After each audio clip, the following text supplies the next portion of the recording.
In this video, we're going to review the basics of production. Now, if you're used to using Mothernode, you know there's a variety of different ways that you can be using the production module, where there's auto scheduling, there's the job board, there's the scheduling, and there's also resource management.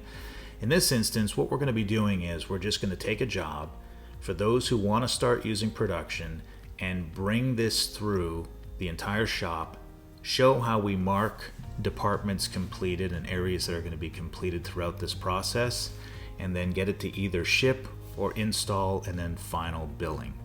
So if you're new to Mothernode, these are the two basic workflows that we have. The top workflow excludes the production process, so everything that's going to be bought out for people that broker or have jobs that they just don't have to put anything in production because they're buying it out 100%. And the bottom one actually takes us into the production process. As you can see, both areas finally lead us into the Ready for Invoice component, where the accounting team can pick it up and go ahead and bill it. You can also see that in the production process, we can either ship product out of production, or we can have it installed, or we can do a blend of both. It's important to note that the installation modules within Mothernode are not part of the production module. They're completely separate because in some cases, as the previous slide illustrated, you may have jobs that don't go into fabrication but still need to be installed. So in this case here, we can see that no matter what the direction, both of them end up in the Ready for Invoice screen. All right, in this example over here, we're going to begin this with an order. So we have an order over here called Order 1475, sample production order for a customer called Accurate Wire and Strip Formings. So what we're going to do here is we're going to save this, and we're going to get right into the action as it relates to production. So over here you can see that I have a variety of different items that are going to be on here. They're going to be acrylic plaque signs. And then down below I have installation as a service. And I have a service item on here just to illustrate that service items, as you know, are intangible items, and so they can't make their way through production. Only physical items can make their way through production. So in this case, these are finished goods signs that are made for a specific customer or a project where I have the details. And I'm going to include this over here, and these are the ones that we're going to put through the shop. All right, a couple other things to note about this. In Mothernode, transaction numbers like order 1475, quote numbers, etc., you can see here 1482, they do not match throughout the entire program, with the exception of two types of records. Orders that are in project management and orders that are in production will share the exact same numbers. So when this goes into production, we're going to have order 1475. The other exception is invoices, and invoices will share their transaction number in Mothernode with the accounting package that you're syncing to or exporting to. All right, so let's get started over here. The first thing we want to do is we're going to take a look at the order status that we have, and then now we can see that the order is in open status. There's our two statuses for our orders. The first one is going to be open. This is when an order is newly generated, and when an order is newly generated, it's where it's being worked and finalized in project management before it's either going to be bought out or, in this case, put into production. Once we want to put this into production, what we're going to do is we're going to click down below process order. Okay, now this is extremely important just to know what the options are you have at this particular time.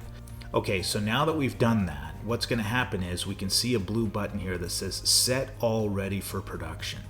And what this feature does, it's going to take the order that we have in project management and it's going to tee it up for production to receive. We'll see some of the options that they have at that point, but this is basically a staging screen that allows production personnel to manipulate the order, prep it for production, or kick it all back or ask some questions along the way. So in this specific instance here, in this example, what we're going to do is we're going to set the entire order to go into production because it's a small order and it all is going to be pretty much going through some of the same departments. And so also down below here, if I wanted to just send one item to production as example, I can just click on the line item that I want to send to production while holding the rest back and say send this to ready for production. Now in this case here, I have to have a due date. Whether or not you're using auto schedule or not, every order has a due date. So I can't do anything until I get to a due date. So what we're going to do is we're going to put this into April 30th, and I'm going to click save. All right, now it's allowing me to set this item to ready for production while the other ones are being held back. In this instance, to make life easy, all I'm going to do here is I'm just going to say set all ready for production. Now it says done, and all of these over here have been teed up to go into production. With the exception of this, even though it says ready for production, you're not going to see that in the list. It's not going to be able to be accepted. It will be visible so they can see the services that have been applied to this. It just won't be accepted. All right, very important. Until they accept this information, I'm able to actually still make some changes to this. It hasn't been accepted yet. Customer call says I need one less, I need one more, can I make a change, etc. You can either pull it back, or if you're just going to add a quantity here, you can see that here you can edit on this. You can change the quantity to 11, etc. And then production will pick it up with the proper quantity. Okay? At this point, we're done. So when I actually ended up processing this order, also I revealed the ship and install tab, and once it goes into production, I'll note that there will be a production tab over here, which we'll be coming back to, so the project manager can see the status of where it is in production. We'll see how that comes into play in just a minute. Over here now, what I want to do is assume the role of the production personnel and click on the ready for production module, and now you can see here that I have a recent add to this, order 1475, and this is sitting in here waiting to be produced, and it has the total amounts. There's also a feature that's available that excludes any totals and numbers here. If that's something that's interesting to you, then you can go ahead and do that. For those who are keeping track of the type of money that they're putting into the shop, this is also beneficial and helpful. So what I'm going to do here is I'm going to click on this. We're just going to go ahead and open this up, and this is what an order in ready for production looks like. So let's take a look at what we have here. First of all, we have some information about who the sales rep and project manager on this. If you have the same people doing the same roles, it can be the same name. It's not a big deal. We have the due date over here. We have a couple things here. Now I want to take a look at the line items down below. And the things that I want to call out here are going to be the most important as we go forward.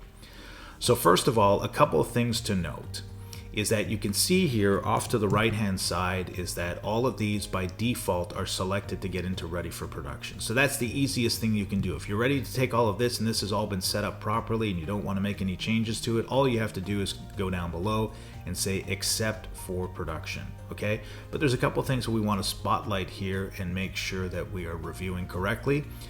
First of all, the workflow that's being used here is going to be the workflow that was used for the labor in estimating. Okay, so let's take a look at this. We're going to go back over here to the order very quickly and open this in another tab. So back in the actual order itself, when you click on this and you open up the labor tab, you'll see here that there's a workflow that's being assigned to it. Signage Co. Example 1, and it has these work centers that were added to this with the amount of time, etc., that's being used for estimating. This cost over here ends up making the labor cost on this particular product. Okay, it goes into making that cost. So it's very important. Now this can be changed at any time here when it's being estimated, and it can also be overridden in the production department. So I'm going to go back over here, and what we're seeing is we're seeing that workflow that was listed here. You can open this up by looking at the work centers, and you can make some adjustments as far as what comes first, what comes second, etc. You can remove work centers and you can add additional work centers to that, okay? So what will happen in that specific case, if you're adding labor to this, it's not going to adjust the price of the product, nor should it, okay? These are things that were made after the fact. The customer's already signed off on the quote. This is how much the product is going to cost. So these are adjustments that can be made behind the scenes. You can see this in job costing where you came out on top and where you lost. But in this specific case, nothing that you do here is going to have an impact on the final invoice for the customer. Okay. All right. So we're going to click close on this, and then we can change this here if we want to. So as it relates to work centers, you can determine how many work centers you want to set up for. Most people are going to set up for the most common product series that they have going through. So you'll see things like post and panels, channel letters, plaque signs, things like that. In this case here, I'm just have these sample ones that I'm going to use here for the plaque signs that I have added here. Now in this case over here, what if I don't have something that was added? Well, this is not going to include any definitive labor in the estimate. So in this case over here, I can go ahead and I can add this here and define a workflow, and I'll update accordingly. Okay. Now, what happens when I have products in this case? So we had some restroom signs. Okay, so I have a restroom sign here. Basically, all these signs are the same, but I'm just going to do this with the restroom signs. Is that the restroom signs all have the same properties. They're the same material, they're the same colors, the same everything. So I want to be able to combine those and put those through the shop at the same time. That way I don't have a bunch of jobs to stay on top of for each line item. I can just follow one job or a fewer amount of jobs through the shop because these are going to be combined. So in this case over here, this is how I do it. What we're going to do is we're going to say group for production. And the first group I'm going to make is only for the restroom sign. So in this case here, I'm going to say I want to group this one, restroom sign, and restroom sign. Okay, and then I'm going to say create job. And once I do that, well, it's going to ask me for a workflow. So once I choose the workflow, then it's going to ask me to create the job here. And then I've now completed this and added these down below. And then you'll see here that I have this one here, and this one here. Okay, so these are all part of this job here. All right. And I'm going to leave the other ones alone. And for the sake of this exercise, we're going to go ahead and add these ones, right? So I want to take a look at this. Let's just go ahead and say except for production. All right, so it's taken it out of my ready for production queue, and I no longer have it here, and now it's put it in the production orders. Before I go there, what I want to show you though is something extremely important. Is back in the order and project management, you can no longer edit these items, okay, because they've been now accepted into the shop. So once it leaves the ready for production screen, you cannot make these changes anymore. So in this case over here, what we're going to do is that we'll show you down the road where you can make a change order for this. When you make a change order here, what it's going to do is it is going to have an impact on the final invoice. When change orders are made on the front end, it's because the customer is making a significant enough change. They're adding quantities, maybe changing messages. So if that doesn't affect quantities, you're not going to have any changes that will impact the invoice. If you're swapping out materials in production, then that's not going to make a difference. So for instance, you might have some hardware that you're going to be replacing that was on the original design, but later on you want to sub it out with something else. Good example would be wall mounting types, wall mounting kits based on surfaces and such. You can go ahead and change those out. All right, so in this instance over here, what we're going to do is we're going to go back to the ready for production screen where we were. And now this is where production is going to be mainly focusing on the transactions that they have within the production module. It's going to be the production orders. There are other screens which we're going to come to, but this mimics the records that we have in project management for our orders, and we have order 175 that's going to be listed over here. This is where you can run your different filters. You can filter down on jobs that are due this week if you want to. You can run reports. As you know, with Mothernode, you can create automated reports. So you can have these reports emailed to you each week. You can sit there and say, hey, orders due this week. You can have this list. This is one that I just made, so you can make yours as elaborate or as basic as you want. But in this instance over here, this shows me that orders that are going to be due this week. And I can have this list actually emailed to me every Monday, so I can start my week knowing what I have to have, or I can look at it on screen. So in this instance over here, what I'm going to do is I'm going to collapse this, and I'm going to go into what the record looks like over here. Okay, so when I click on this is the record. Now I can see some details. So let's take a look at what we have here, but I'm going to go tab by tab. Okay, over here, my production entry, you can see these are all the jobs that I have that are going to be available to me. It's all the jobs that I have within the actual order itself. So you can see here I have this one, then I have these items that are set together here, and then down below I have the final one, which is listed below. Okay, a couple of things to note. If there's a copy list to be had, so if there's one that's included with this, I can have that listed here. If there's any shop drawings for this, you can see that I can have this here. So if I click on this as an example, it's going to show me the shop drawing. Okay, something to note about this is that you can have multiple PDFs and multi-page PDFs. We recommend PDFs because they have the best quality when it comes to reviewing them in the actual production order, which we'll be seeing in just a moment. Over here, there are some external links that I need to know about.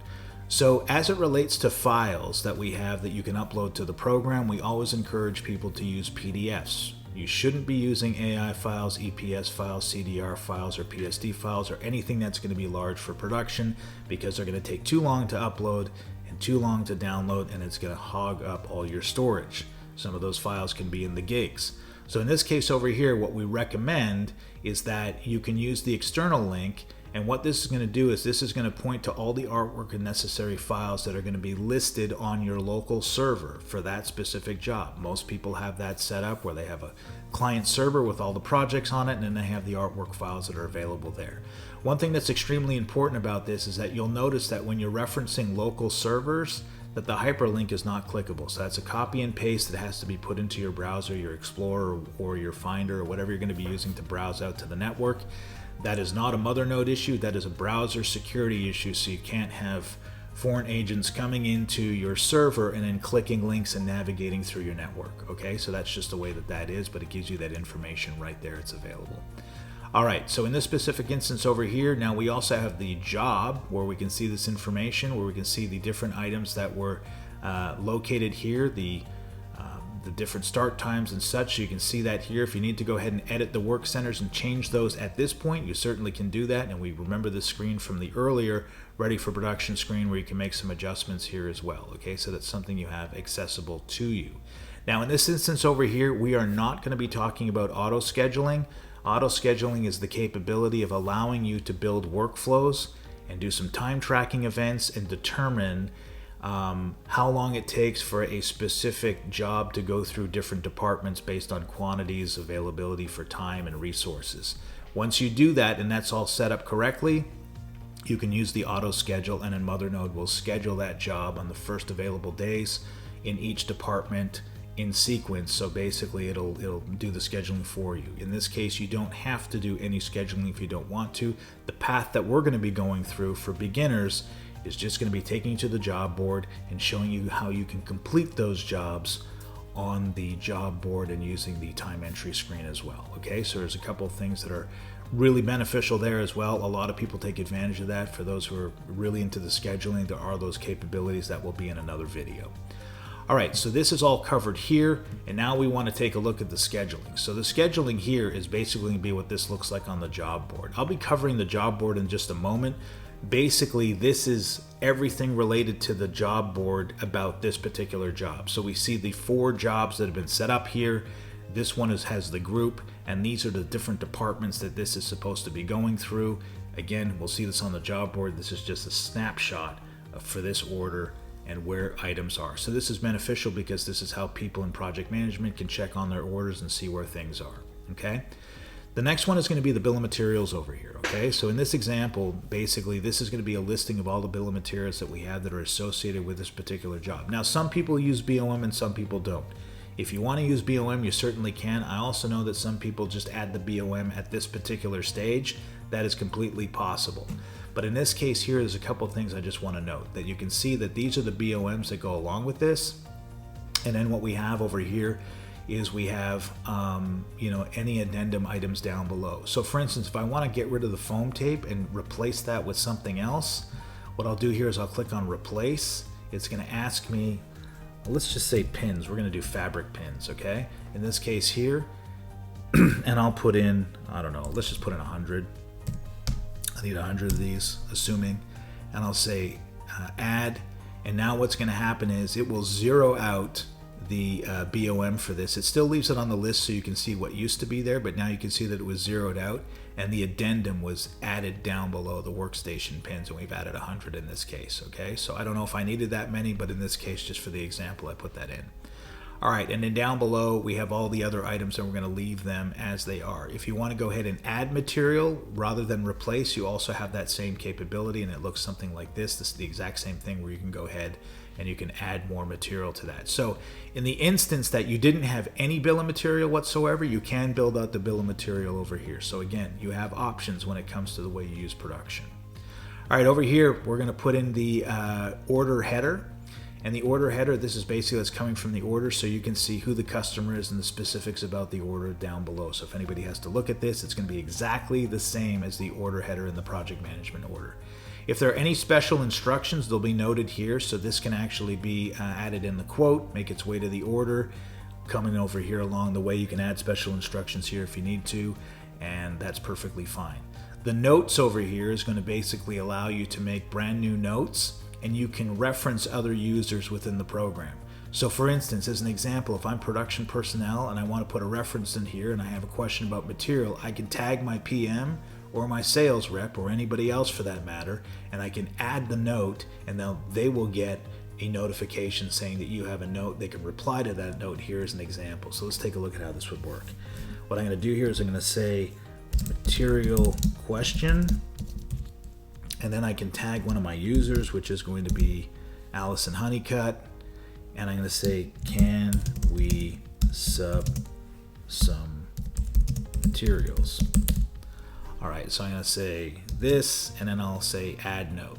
Okay, so the note is now listed here down below, and then what you'll see over here is that we have the question. Allison will get a notification within the program. She'll come over here, she can add a comment back, and then that thread can be continued over here. That thread also appears in the order. It also appears in the invoice and everything else that's going to be made off of this particular record. Very important, so everybody has access to that information, okay? Furthermore, we didn't use any purchase orders on this. If there was any purchase orders over here that we needed to see, then those purchase orders could be listed down below. So you can make production purchase orders as well, that may be just for materials that are going to be tied to this, or there could be entire product that's going to be bought out. So again, purchase orders are not covered in this, but you can go ahead and create a purchase order for the items that you have here for anything you want. There could even be purchase orders for subbed out installation, etc. The ship and install tab. So I want to be clear about this. The ship and install tab, what you have over here, this is going to be used for shipping or what's been installed. Basically, the ship and install tab is a completion list, okay? It can actually be changed to completed or some other words as well, but the common one is usually shipped and installed, just because we don't know which is going to be which. In some cases, we might have both. Some of it's being shipped, some of it's being installed. The bottom line is that when everything is going to be teed up for accounting, we want to have all of this information listed here, just like it is in the order. This same tab exists in the actual order and project management. Why? Because we may have some items that are 100% bought out. There is no production, so we need to be able to activate that capability in the project management screen as well. All right, the final one over here is going to be any files. So any files that we have, they're going to be uploaded over here. They can be attached as well. So if there's going to be some additional artwork files are going to be included here, they'll be available here as well. The reporting log is just going to be, we don't have any reporting log information in here at this point, because when we start adding some more information, the report log will show different items that have taken place at certain times, okay? All right, so in this case over here, we're going to take a look at printed documents that correspond with this order. So I'm going to click on print, and now you can click on the order, and you're going to see here the items that have been listed on this order for production. Okay, so this is going to be included, what's included in what you picked up and ready for production, what made it into this order. This is going to be listed over here. There's another option that you have that you can include everything. So on the order, including items that are not in production. So if you wanted to see the entire order, you can do that. In this case, they look identical just because I have everything in production on this order. So this is kind of a moot point with this particular report, but it does exist, and that's how it works. Now we have the production documents, and this is going to be the most important because it gives you a couple of options over here. So I can print the cover sheet, I can print the time and labor, I can print the shop drawings. Let's go ahead and do that. I don't have any message schedules here, but if I did, I can print the message schedules, which will trail with each sign. Then I also have a compact view, okay? So I'm going to do that. What it does is it just helps save paper, okay? So what I'm going to do here is I'm going to hit print, and now we'll take a look at what we can see. So first of all, we're going to see the cover page, and this shows the quantities, what's been shipped, what's been back ordered, etc. Okay, so that's this information. And as we go further down below, we're going to see the first item. And the first item over here has the visual representation if you have it. So if you've uploaded an image or the image was part of the inventory, it'll be available here. We can see that we've stricken out the foam tape and we've replaced it down below with the workstation fabric pins. Okay, so we have our total quantities over here, okay, in this particular case. And then down below, you're going to see that I have my different work centers. So if you are doing the estimating and the time here and the actual time, you'll see the variance listed here between the two. Obviously the variance is great because we haven't scored any actual time with this just yet. Okay, so we have that. All right, and then down below, because I had a drawing attached to this, this can be part of this. Now this is my go-to drawing for all of my demonstrations, so I know it's not the one that you're seeing in there, but this is the quality of the PDF that you can see over here. And now it's going to be listed here as well. If you want to include separate drawings in your job jacket that go along with this, you can certainly do that too if you're using 11 by 17 paper and so on and so forth. And then we repeat that process and we make our way all the way to the very end of this this order. And at the very bottom, what you'll see is after all the individual items have been listed will be a complete number of the bill of materials that are required. Now keep in mind, this is a demo account, so I'm in the negative a lot of my materials over here. I haven't replenished a lot of my stock, but nevertheless it's going to tell me everything I have and everything that I need. Alright, so back over here, let's talk about the next view that we want to see where my orders are. So in my orders over here, when I look at show all, again, this is the screen where I can run my reports and do all these different things. But now I want to take a look at the job board and see where these items are listed by their various departments. And in the job board over here, what you'll see is you'll see a listing of all my orders that are in production right now that are on this job board. And this gives me a visual of what I can see, where things are, etc. And so you saw earlier that when I went into this actual order here, I'm going to open this up in a new tab, that the order 175 has, or 1475 has 3 items, and then back over here in that production order, this is exactly what you were seeing. You were seeing these items over here. So again, it's a snippet of that job board. So back in the job board over here, a couple things. Let's get our bearings on what we're looking at. Alright, so as I hover my mouse over these different departments, you can see I see their initials, but the mouse hovering will give me the full name of the department. It won't take long for you to figure out which of these departments are based on their initials. Now you'll also notice that they have different colors. There are not many colors, but in this case over here you can see that there's a pale blue. This means that anything is in the pale blue hasn't started yet. Okay, so it's a great visual right now. I know that nothing's happened in that department. Down below you can see that there's a green. And the green to me indicates that it's actually in process. Okay, so that's very important. I can see what's actually in process over here, this one and this one.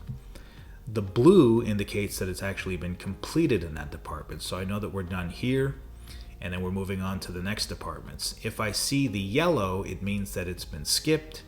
And if I see red, it's been stopped in that department. So that really calls my attention to this, saying I have to find out what's going on here. Why is this stopped if I don't already know? Another thing you're going to note, that if you are using scheduling or auto scheduling in this and you're putting hard and fast dates in here, if for any reason any one of these departments, regardless of the status, is late, you're going to see an underscore here. Okay, so when I see a red underscore here, even though it's in progress, it's late. Okay, for that specific department. Again, I have to be scheduling that to know that it's late for that department. So down below you can see here we haven't even started, but we're already late in these different departments, okay, down over here. So you'll start to see these fill up over time, but this is how you can stay on top of these items. Now there's a variety of different ways that you can actually use the job board, and so I'm going to talk about whether or not you want to work off the job board here depending on how you're working within your production department. Most of the time for larger organizations, this is the master overview for people to review what's happening within their specific departments, but there is functionality over here that helps you complete your different tasks, etc. that you're using here. So in this case, here's an example. I can click on this, and when I click on this, I can start my job. And by doing that, I've changed the color, and now I can see that this has been started. I can also go over here and I can complete a job. So if I want to do this here as an example, I can say that it's been completed. Okay. I can also go over here as an example and I can skip a job. So if I do this, it's going to skip this specific department. So why would I want to skip? Well, in some cases where you have a workflow that's being used in a variety of different circumstances, one work center, if you didn't omit it from the actual workflow, might actually need to be skipped. So in this case here, you just want to notify people that this is not something that is going to be utilized in this particular workflow in this case, okay? So another thing you can also do is you can add time for this, okay? So I'm going to show you how to add time at the individual department, but if you wanted to put some time in here, basically, and say this is how long it took in that specific department, you can click on the time entry screen.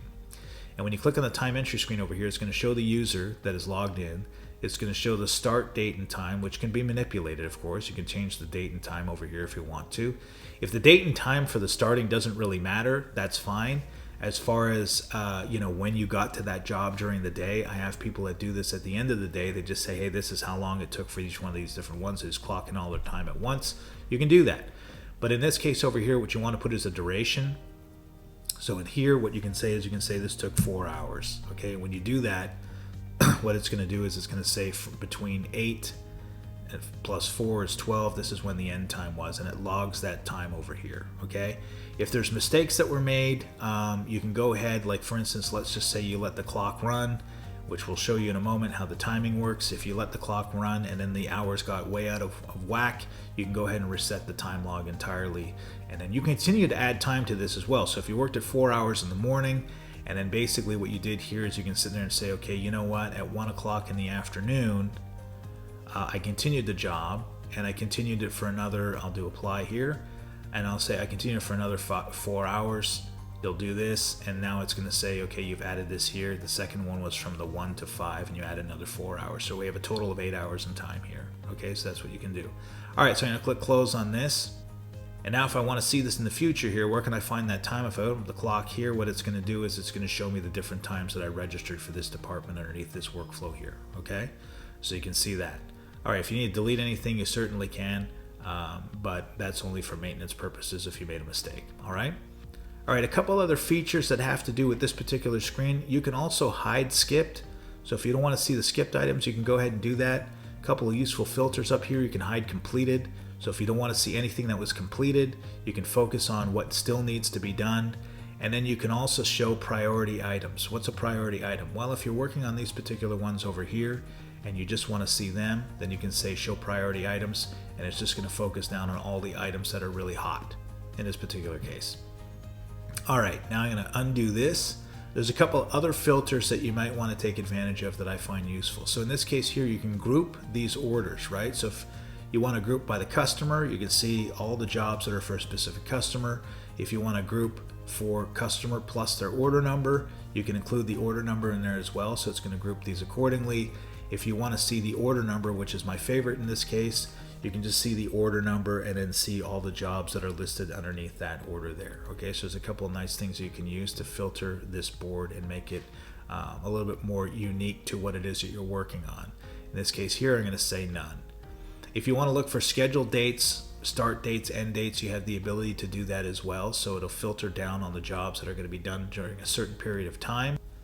So if you want to look for a job by due date, you can click on the due date over here. You have a couple of ranges here if you want. So you can say, okay, due date's going to be this. You know, you can use a different range. What I'm going to be using is like between now and here.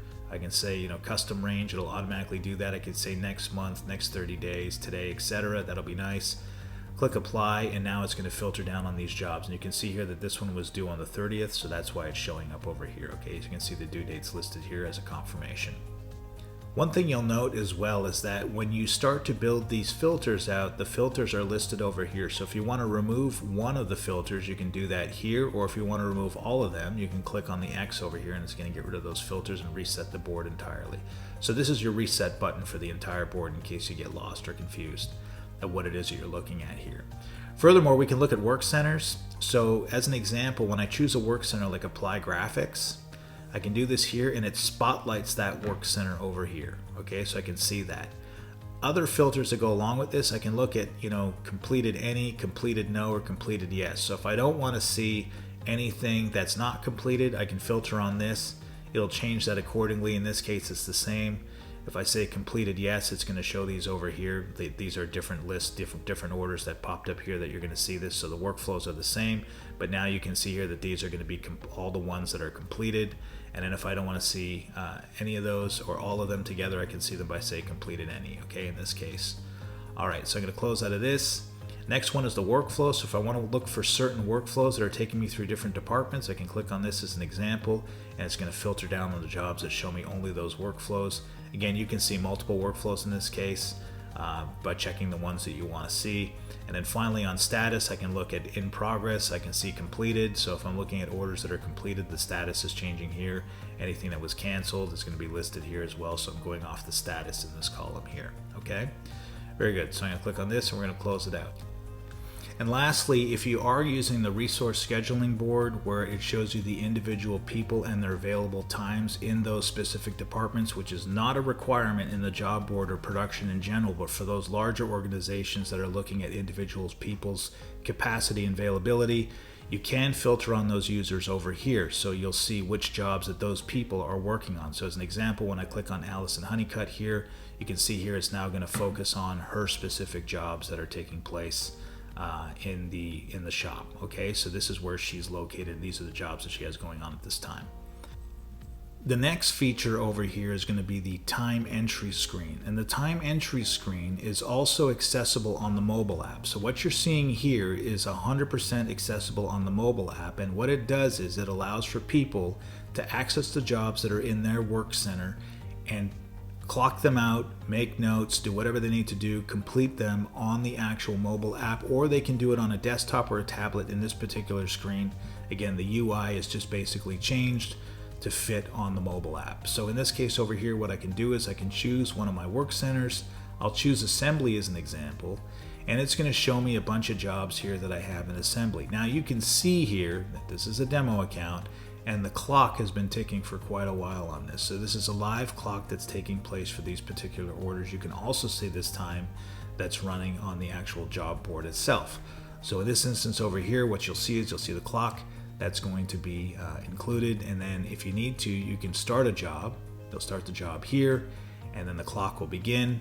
And if you want to complete a job, you can do that here by saying complete, and it will end the clock and add that time, that registered time. Or if you want to put in your own time, you can do that here, and you can see the exact same time screen that we have, where we can put some time in here and just say this took 5 hours, put that in here, and then basically that time will be registered for that department. Okay, so again, this is a useful feature to have on the mobile device as well.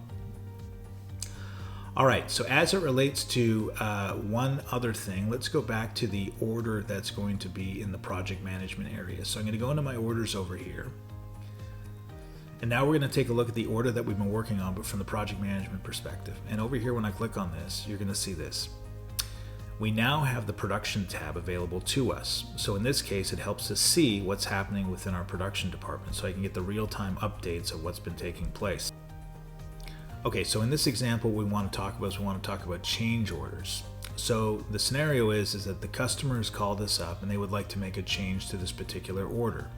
Now, I can look at the production tab as a project manager and see where this is in production right now, and that's very beneficial. But the determination as to whether or not I want to make a change to this order or a brand new order is basically going to be determined by where the job is in production.